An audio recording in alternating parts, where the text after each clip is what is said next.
young woman travels alone to Los Angeles, seeking adventure. She disappears. Weeks later, her body is discovered in a place no one thought to look. The circumstances? Unsettling.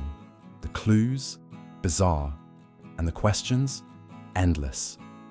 Picture this: a mysterious hotel with a dark history, a missing traveler, and a chilling video that leaves more questions than answers. Welcome to the Midnight Docket. Tonight, we examine the unsettling case of Elisa Lam, whose tragic death at the Cecil Hotel became a global enigma, from the eerie elevator footage to the shocking discovery that followed. Make yourself comfortable, and let's dive in.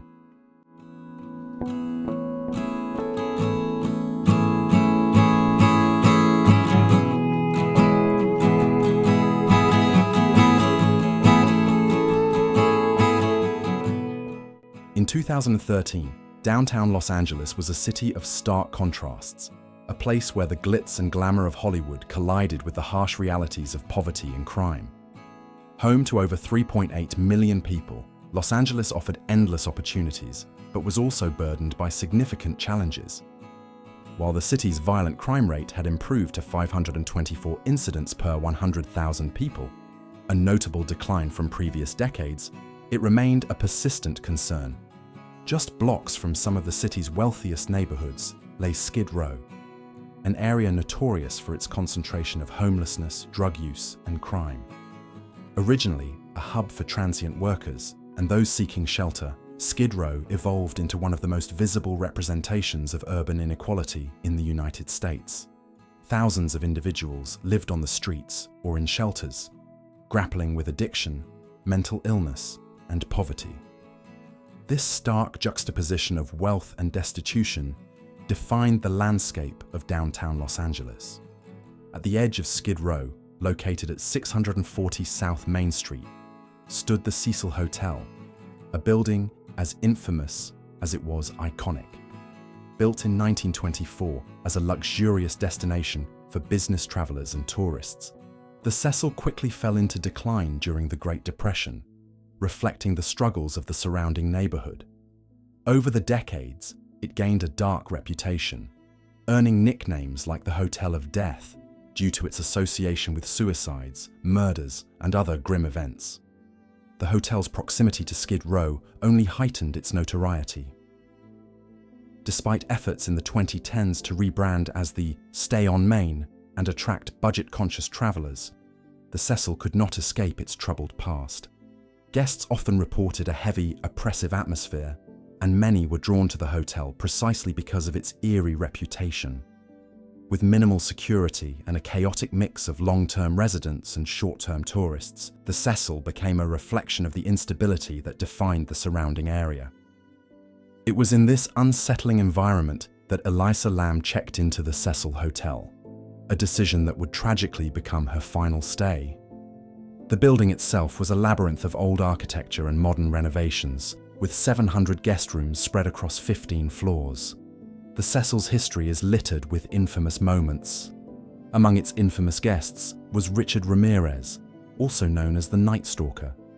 During the height of his brutal killing spree in 1984 and 1985, he stayed at the hotel.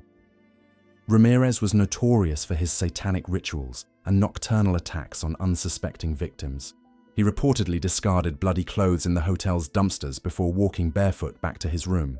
Nearly a decade later, Jack Unterweger, an Austrian journalist with a horrifying double life, stayed at the Cecil in 1991. Unterweger, ostensibly in Los Angeles to write about crime, was secretly targeting sex workers and strangling them with their own bras. The Cecil's proximity to Skid Row provided easy access to vulnerable victims, making it a convenient and grim base of operations for Unterweger. Both Ramirez and Unterweger brought their own brand of infamy to the hotel, cementing its reputation as a place where darkness seemed to thrive. Such a backdrop infused tonight's story with an almost mythical layer of intrigue, becoming another chapter in the hotel's haunted legacy. While the dark stories of Richard Ramirez and Jack Unterweger are captivating in their own right, we'll save a more detailed exploration of their crimes for future episodes, allowing us to fully focus on the case at hand. Elisa Lam was a 21-year-old Canadian student at the University of British Columbia in Vancouver. Born to immigrant parents from Hong Kong, Elisa was described as a kind, creative, and intelligent young woman with an insatiable curiosity for the world. Her love for writing and self-expression was evident in her blogs, Ether Fields, and Nouvelle Nouveau, where she shared deeply personal reflections.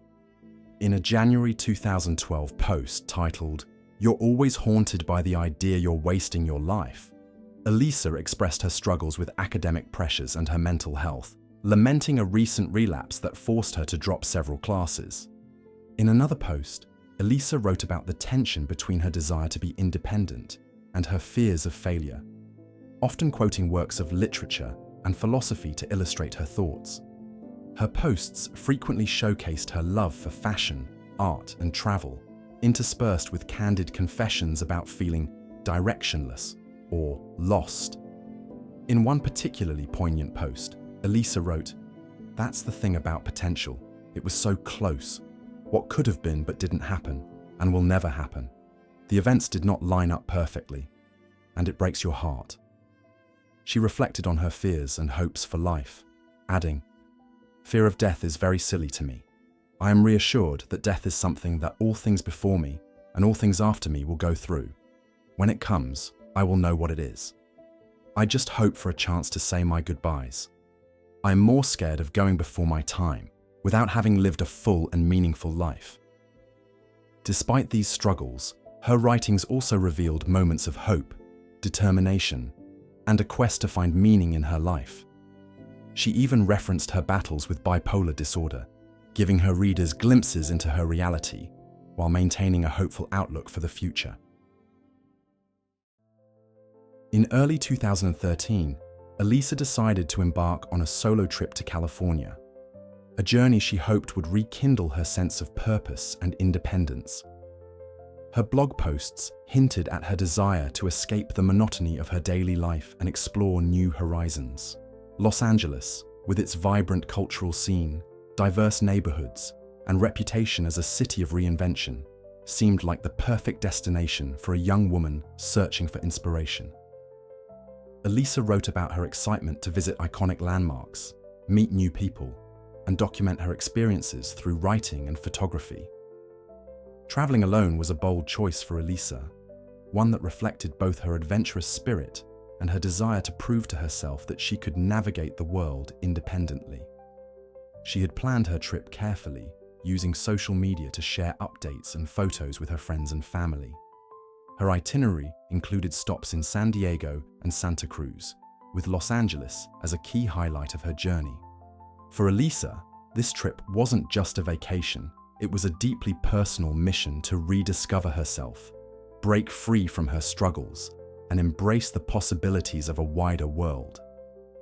Elisa arrived in Los Angeles on January 26, 2013, after traveling through San Diego and other parts of California. She checked into the Cecil Hotel and was initially assigned to a shared room on the 5th floor. However, her roommates quickly reported odd behavior. Elisa allegedly left unsettling notes for them, including messages that said, "Go away," or "Go home," and she locked them out of the room, requiring a password for entry. These incidents led the hotel staff to move her to a private room. In the days leading up to her disappearance, Elisa exhibited erratic behavior that left many puzzled. Hotel staff described her as alone and acting strangely when seen around the property.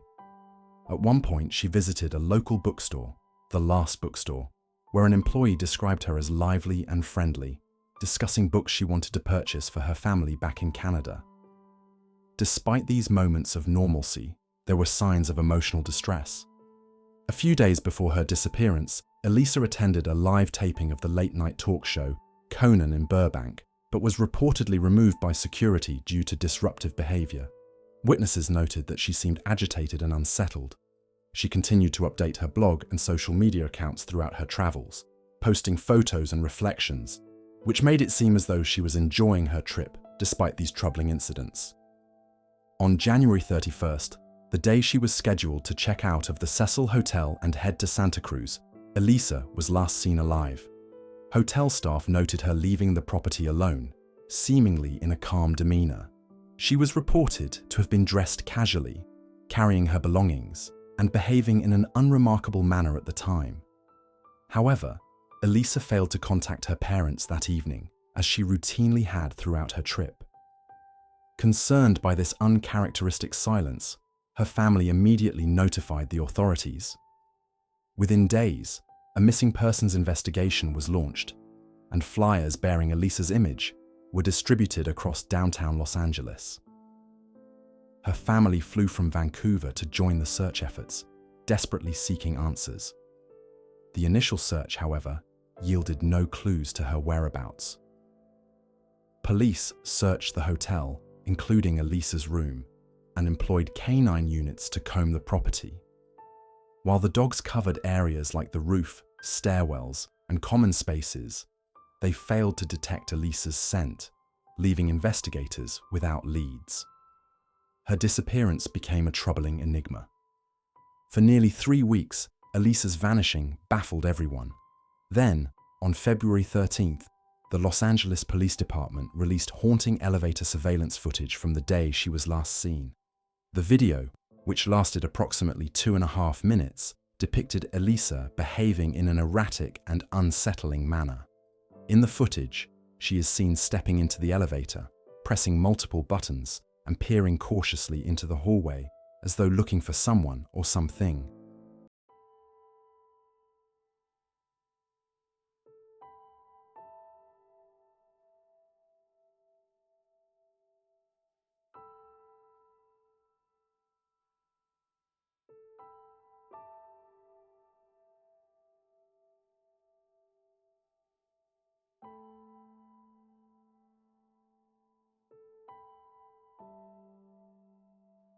At one point, Elisa steps out of the elevator entirely, waves her arms in seemingly nonsensical gestures, and returns briefly before walking away altogether.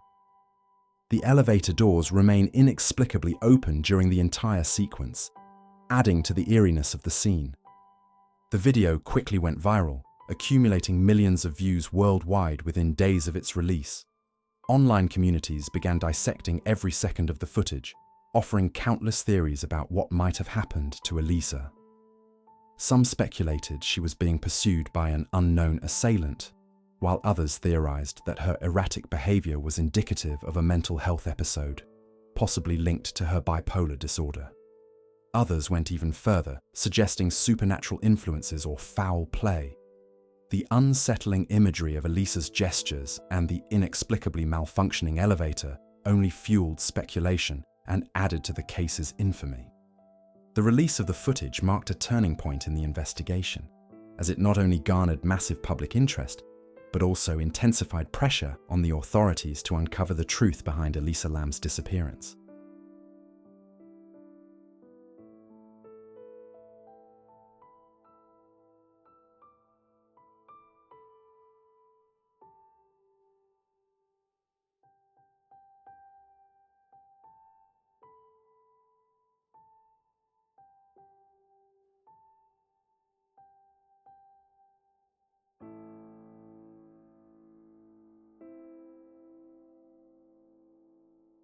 As the days stretched into weeks with no sign of Elisa Lam, guests at the Cecil Hotel began to complain about strange issues with the water supply.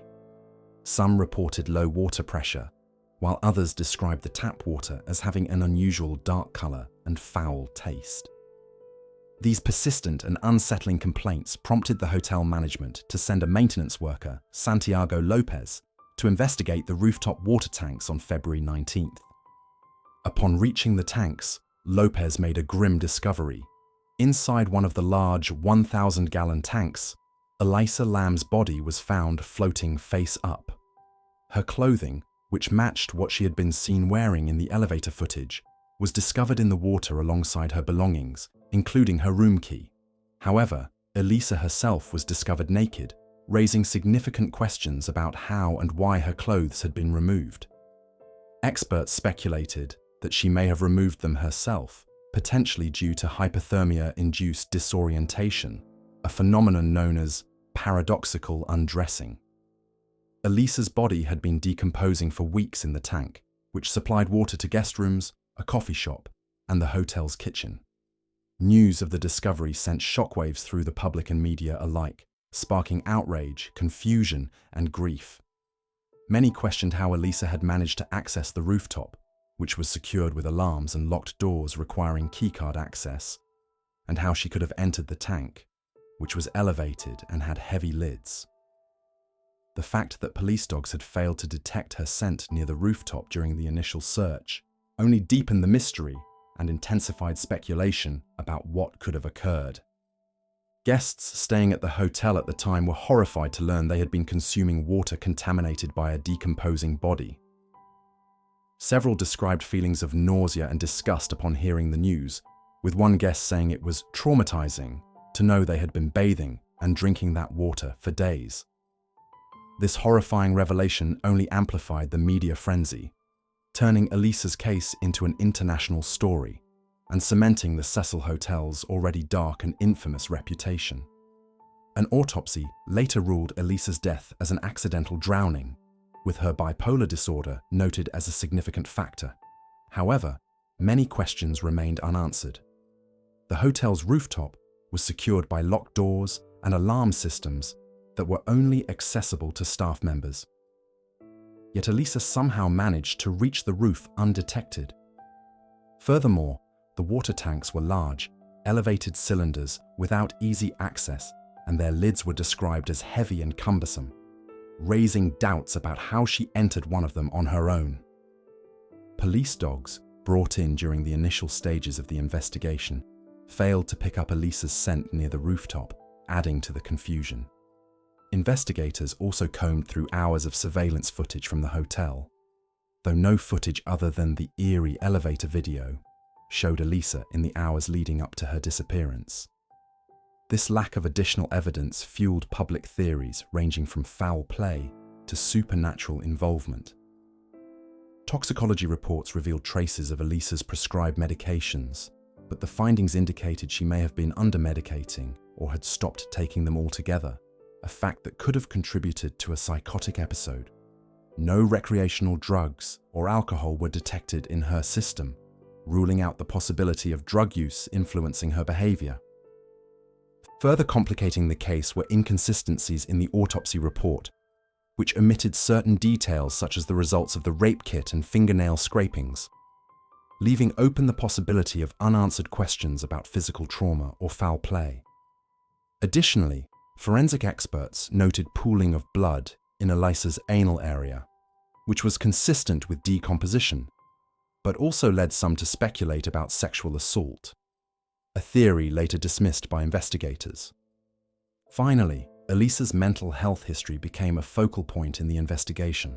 Her family confirmed that Elisa had been diagnosed with bipolar disorder and depression and had previously experienced hallucinations when unmedicated.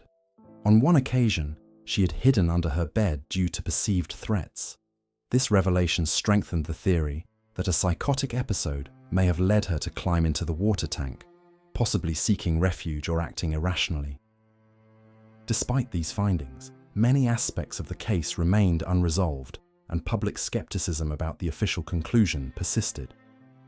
In the aftermath of Elisa's death, her parents filed a wrongful death lawsuit against the Cecil Hotel, arguing that the hotel failed to provide adequate safety measures.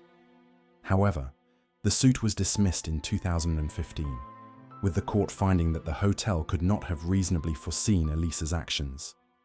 Elisa Lam's tragic death has sparked countless theories over the years, ranging from logical explanations to wildly speculative ideas. Let's break down some of the most discussed possibilities.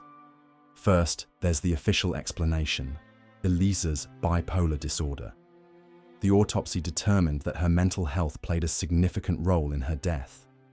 It's believed that she may have experienced a psychotic episode exacerbated by under-medicating or the stress of traveling alone. This theory also incorporates the phenomenon of paradoxical undressing, a symptom of hypothermia, to explain why her clothes were found floating in the tank. Foul play is another prominent theory.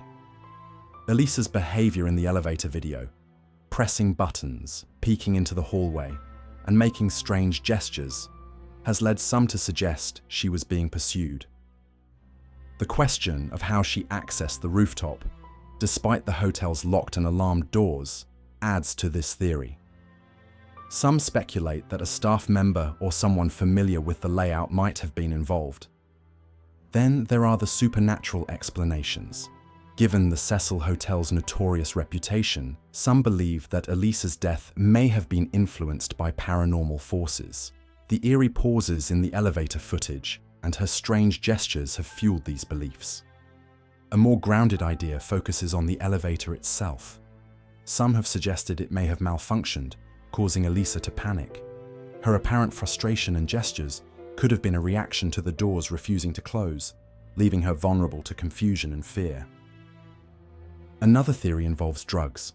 While no recreational substances were found in her toxicology report, it's been speculated that certain drugs may have degraded in her system during decomposition or gone undetected. This could potentially explain her unusual behavior in the video. The internet has also played a major role in fueling speculation.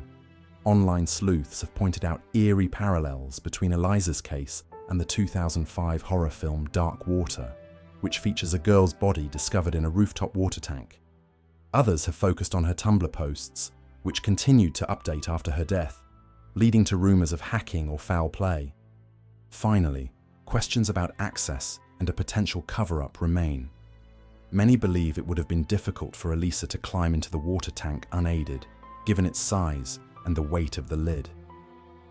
Was it truly an accident, or could someone else have been involved?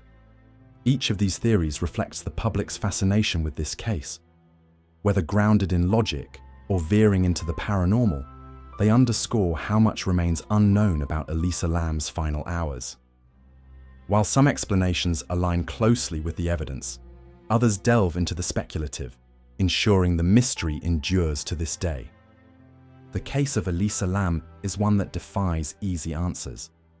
Was her death simply a tragic accident compounded by mental illness, or are there darker forces at play?